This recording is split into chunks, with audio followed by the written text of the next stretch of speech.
Kumar Pal, town president INTTUC। সাধারণ সম্পাদক অভিষেক বন্দ্যোপাধ্যায় মমতা বন্দ্যোপাধ্যায়কে দলকে সমঝোতায় কাজ করতে বলেছে। দেখা যাচ্ছে যে দেখুন, সর্বোপরি প্রথমে আমরা বলি দিদির যে উন্নয়ন, যে জনমুখী উন্নয়ন উনি জন্ম থেকে মৃত্যু অবধি সরকারি প্রকল্পের মাধ্যম দিয়ে করে দিয়েছে। আজ থেকে যদি আমরা বিগত 15 বছর আগে পিছিয়ে যাই, স্কুলের বাচ্চাদের থেকে শুরু করে যে বাচ্চার জন্ম থেকে মৃত্যু অবধি সেই পরিষেবা আজ আমাদের মামাটি মানুষের সরকার, সর্বভারতীয় জননেত্রী আমাদের মাননীয় মুখ্যমন্ত্রী সেই পরিকল্পনা তার মস্তিষ্ক ধারণ করে এই এত বড় কর্মসূচি উনি চালিয়ে যাচ্ছে। তেমন বড় সংসারের বাড়িতে উনি বার্তা দিচ্ছেন, বিভিন্ন জায়গায় জেলা মিটিংও হয়েছে বা বড় বড় সভা থেকেও আমরা দেখতে পাচ্ছি। কারণ 26শে পাখির চোখ এরা বিরোধীদের কাছেও হয়ে রয়েছে, আর বিরোধীরা তো বিরোধীর মতন প্রচার করে যাবে, আর আমরা দলীয় পদে থেকে বা দলের একটা কর্মী হয়ে দলীয় নেত্রীর বা আমাদের সেনাপতির যে বার্তা উনি দিয়েছেন সেই বার্তা হিসাবে আমরা একটা কর্মী হিসাবে যে কাজ করার সেই কাজ আমরা করে যাব। মাননীয় মুখ্যমন্ত্রী যে উন্নয়নমুখী প্রকল্পগুলো করেছেন তার কিন্তু দেখা যাচ্ছে যে কেন্দ্র থেকে অর্থাৎ অনুদান বেশি করে পাবে, কি বলবেন আজকে? দেখুন, এইটা এনারা হচ্ছে মুনি ঋষি, কবিগুরু থেকে শুরু করে সুকান্ত থেকে শুরু করে আমাদের যে মুনি ঋষি বিবেকানন্দ, নজরুল থেকে শুরু করে আজ সবই গোটা পশ্চিমবাংলা জুড়ে তারা গোটা ভারতবর্ষ থেকে ছড়িয়ে দিয়েছেন। এটা অপমান ছাড়া আর কি বলবো। আজ মাননীয় মুখ্যমন্ত্রী প্রত্যেক শারদীয়ার সময় যে ঘোষণা করেন, আজ যেখানে থেকে ঘোষণা শুরু করেছিলেন এবারে 1,10,000 টাকা দিচ্ছেন, 1,10,000। ওনাকে আমরা প্রণাম জানাই, সম্মান জানাই। এই আপনার বিরোধীরাও কিন্তু এই প্রকল্পের আওতার মধ্যে আসে 1,10,000। আবার যারা প্রতিটা ক্লাব বড় বড় পূজা কমিটি তারাও আছে। দেখবেন আমাদের যখন দুয়ারে সরকার আসে, উনি কিন্তু কে CPM, কে BJP, কে কংগ্রেস এইভাবে কিন্তু দুয়ারে সরকার শুরু করেন। আর দুয়ারে সরকার জনসাধারণের জন্য করেছেন। বিরোধী যারা করেন তারাও কিন্তু এসে আমাদের দুয়ারে সরকারের লাইন দিয়েছেন।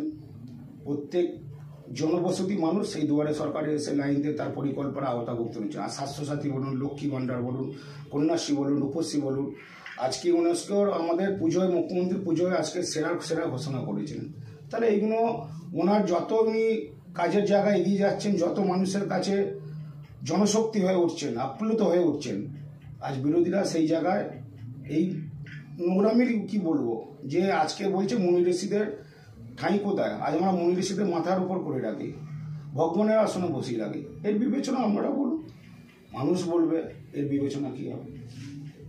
লক্ষ্মীর ভাণ্ডার নিয়ে যেভাবে বিরোধী দলনেতা শুভেন্দু অধিকারী কটাক্ষ করছেন যে মহিলারা নাকি ভোটের আগে 500,000 টাকা ভিক্ষা নেয়, আমরা যদি ক্ষমতায় আসি তাহলে আমরা 3,000 টাকা করে আমরা না, ওনার কথা এই নিয়ে আমরা বলতে যাবো। যদি আমরা অন্য প্রশ্ন থাকে বলতে পারেন, ওই নিয়ে ওনার থেকে আমি বেরিয়ে অন্য জায়গায় বলতে চাইছি। আচ্ছা, বাংলা ভাষা সৈনিক হিসেবে কিভাবে দেখি? লজ্জা। ওনারা আগে থেকে পারমিশন নেওয়া ছিল, তাহলে সেই পারমিশন নেওয়ার পর থেকেও যদি এটা আমরা দেখতে পাই বিরোধীরা যে অপপ্রচার করছেন, বিরোধী শক্তিকে বাংলা ভাষাকে নিয়ে যে নির্লজ্জপনা করছেন। আজ আমাদের পশ্চিমবাংলা মানুষ বাইরে বিভিন্ন স্টেটে আছে, সেখানে বাংলা ভাষা কথা বললে তার প্রতি এইভাবে নিরম্ব অত্যাচার হচ্ছে। আজকে বাইরেকার স্টেটের মানুষও তো আমাদের পশ্চিমবাংলায় এসে কাজ করছেন। অনেক ব্যাংকের বড় বড় অফিসাররা আছেন, বিভিন্ন কর্মসংস্থানে বিভিন্ন বড় বড় অফিসাররা আছেন। তাহলে সেখানে যারা হিন্দিভাষী কথা বলে আমরা তাদেরকে যে বলছি আমরা বাংলা এখানে কথা বলবেন না, এটা ধিক্কার জানায়। আমরা প্রতিবাদ করছি, আরও প্রতিবাদ গড়ে উঠবে। আমাদের সেনাপতি বলেছেন, আমাদের মাননীয় মুখ্যমন্ত্রী বলেছেন, যে নির্দেশ দেবে যেভাবে গর্জিত হয়ে উঠবেন, আমরা সাধারণ একটা কর্মী হিসেবে সেইভাবে রাস্তায় নেমে প্রতিবাদ করব। অভিষেক বন্দ্যোপাধ্যায় বাংলা আমি বলিয়ে ছাড়বো, প্রধানমন্ত্রীর মুখে শোনা গেল। রাষ্ট্রপতিও বলেছেন, আমাদের জয় বাংলা তো রাষ্ট্রপতিও বলেছেন। জয় বাংলাটা এটা শিরোধার্য হিসেবে বলছি না, জয় বাংলা আমরা বলি তো কথার মাধ্যমে আমরা বলি। বাংলার জয়, মা দুর্গার জয়, ঠাকুরের নামের জয় বাংলার স্লোগান দিই। তাই জয় বাংলাটা নিয়েও রাজনীতি সবেতেই যদি মমতা মানে যত উন্নয়ন করতে যাচ্ছে, যত উন্নয়ন করে এগিয়ে যেতে যাচ্ছে, সবেতেই বিরোধী রাজনীতি যত করছেন আমরা তত প্রতিবাদ করছি। আজ এই যে আমাদের দৃষ্টান্তমূলক ওনার মস্তিষ্ক থেকে বেরিয়েছে আমার পাড়া আমার সমাধান। আর মানুষের প্রচুর কাজ হচ্ছে।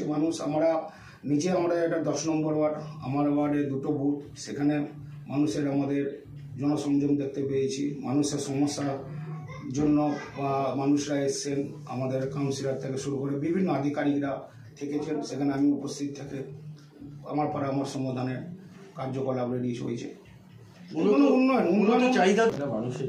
মানুষের আমাদের কিছু কেমন চাহিদা ছিল, এখানে কিছু রাস্তাঘাটের ব্যাপার ছিল, রাস্তা আছে ঢালাই রাস্তা, সেইটাকে উঁচু করার জন্য কিছু জল জমছে, কিছু আছে ছোট ছোট ড্রেন ছিলেন, সেটা আছে।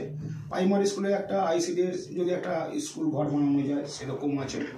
এছাড়া কিছু ইলেকট্রিকের ম্যাটার ছিলেন, ঠিক আছে, আলোর কিছু ম্যাটার ছিলেন।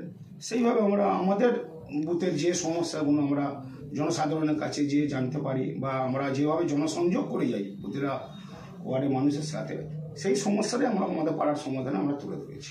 কেন্দ্রীয় সৈনিক হিসেবে মানুষের পাশে গিয়ে তাদেরকে কি করে বোঝাচ্ছেন? দেখুন, আমরা আজ প্রিন্ট মিডিয়া বলুন, ইলেকট্রিক মিডিয়া বলুন, গোটা ভারতবর্ষ জুড়ে যে একটা জনজাগরণ ঘটেছে এই এসআইআর নিয়ে, সেটা আমাদের কালকে সর্বভারতীয় সাধারণ সম্পাদক আমাদের সম্মানীয় অভিষেক বন্দ্যোপাধ্যায় বলেছেন যে তারা লোকসভা ভেঙে দেওয়া হোক, সেখানে ভেঙে দেওয়া হোক, সেখানেই দেখা যাক মানুষ কাকে চাইছে। মানে দেখেছেন, এই তো ইন্ডিয়ার গেল উপরাষ্ট্রপতির উপর গেল, সেখানে আমাদের প্রত্যেক ওনারা বার্তা দিয়েছেন, আমরা দেখতে পাচ্ছি। যেরকম আমাদের জননেত্রী, যেভাবে আমাদের সেনাপতি আমাদের যেভাবে গাইডলাইন বা দিক নির্দেশিকা দেবেন, সর্বোপরি আমাদের যে এমএলএ সাহেব, বিধায়ক সম্মানীয় রামেন্দ্র সিংহ রায়, আমাদের অভিভাবক, ওনার যে অক্লান্ত পরিশ্রম করে আমরা কাজ করি, টিম বন্ধন হয়, সেভাবে আমরা কাজ করে যাবো যার দিক নির্দেশিকা আছে। কম বেশি 225 থেকে 240টা আমার টাউনে অটো চলে। সমস্যা তো একটা বাতাবরণ থেকেই থাকে, যাত্রীর সঙ্গে টোটো ড্রাইভারদের একটা মনে হয় মত পার্থক্য থাকে। আবার অনেক আছে টোটো ড্রাইভাররা মানুষের পাশে থেকে বা মানুষের পাশে বিপদ যাদের হয় তাদের পাশে থেকেও হসপিটালমুখী হয়েছে, আমাদের কাছে খবর এসছে। বা ওনারাও যে সমস্যায় পড়েছেন, বা হকার আমাদের এই রিসেন্ট আমাদের শ্রাবণ মাসে গেল, সেখানে আমাদের স্টেশনে যে হকাররা বসেন দাদা বা যারা আমাদের দীর্ঘদিন ধরে, দীর্ঘ বছর ধরে, পূর্বপুরুষ ধরে 30 বছর 40 বছর ধরে প্রচুর লড়াই হয়েছে। সেই লড়াই আমরা আমাদের এমএলএ সাহেব সাথে থেকে আমাদের টিম, আমাদের ইউথ, আমাদের মাদার, আমাদের মহিলা, আমাদের আইএনটিটিউসি একভাবে সেই লড়াই আমরা জারি রেখেছি, জারি রেখে যাব, লড়াই জারি আমরা করে যাব। আপনাকে কিছুক্ষণ আগে বলতে চাইছিলাম যে হকার উচ্ছেদ নিয়ে যে সমস্যাটা শ্রাবণ মাস থেকে শুরু হয়েছিলেন, অলরেডি গত সপ্তাহে আমরা আমার ইউথ প্রেসিডেন্ট, আমার মাদার প্রেসিডেন্ট, আমি নিজে উপস্থিত থেকে আমার রেলওয়ের আরপিএফ বড়বাবুর সঙ্গে বসেছিলাম যে দেখুন এরা পেটের জ্বালায় করছেন। আমাদের বিধায়ক সাহেব লিখিত দিয়েছিলেন একদম ডিআরএম সাহেবকে, সেই কপি আমাদের কাছে রয়েছে। বারংবার আমরা বসেছি যে যেহেতু অমৃত ভারত স্টেশন আমরা তারকেশ্বর থেকে নাম ঘোষণা হয়েছে, কাজ চলছে, সেখানে তাহলে কিছু স্টল করা হোক, যে হকাররা সেই জায়গায় যেন স্টল পায়, যে সেখানে তারা যারা এত বছর ধরে যারা করে এসেছিলেন। বিদেশি বিনিয়োগ করতে গেলে আজকে সবই তো বিরোধীদের হাতে, কেন্দ্রীয় সরকার যেভাবে মানুষের ওপর বিনম্র অত্যাচার মানে কি বলবো চালিয়ে যাচ্ছে, আমাদের গর্জে উঠছে পশ্চিমবাংলার মানুষ দেখতে পাচ্ছে। সেই জায়গা থেকে দাঁড়িয়ে আর যদি টেন্ডার যদি হয়, বড় বড় টাটা, আম্বানি, আদানি এসব বড় বড় এরা পাবেন। আমরা চাই এই গরিব মানুষ যারা আছে, হকার যারা আছে, বিভিন্ন জায়গায় উচ্ছেদ হচ্ছে, আমরা খবরে দেখতে পাচ্ছি। বা আমরা বলছিলাম যে আমরা আমাদের উদ্বোধন কর্তৃপক্ষ নেতৃত্বের সময় থেকে আমরা ওনাদের পাশে থেকে আছি। যে হকার উচ্ছেদটা দেখুন, এরা পেটের জ্বালায় সবাই করছেন, কম বেশি সিস্টেম সবারই রয়েছে। আমরা সেটাও বলেছিলাম কিছু সময় চোখ বুজে থাকতে হয়, কিছু সময় চোখ খুলে রাখতে হয়। তাহলে সেই জায়গাটা দুপক্ষই, আমার ধরুন আরপিএফ যারা, ট্রেনের যারা আধিকারিক আছেন, রেলওয়ের যারা আধিকারিক আছেন, বা আমরা যারা আছি, বা হকার্স দাদা বা যারা আছেন, সবাই সঙ্গে যারা মিলবন্ধন করে তাহলে মনে তাদের সমস্যাটা খুব তাড়াতাড়ি মিটে যাবে।